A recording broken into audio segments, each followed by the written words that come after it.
How to change Google password. To change your Google password, follow these steps. Firstly, open any of the web browser where you are logged in with your Google account. Here, as you can see, I have opened my Google Chrome. Now tap on your profile picture at the top right corner. If you don't have a profile picture, then you will see a default profile icon. Click on it. Now this kind of menu will open. Here select the option Manage your Google account. Again another interface like this will open.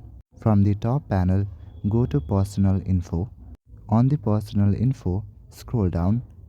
Scroll down until you see the section Password. Now select the dots under the section Password.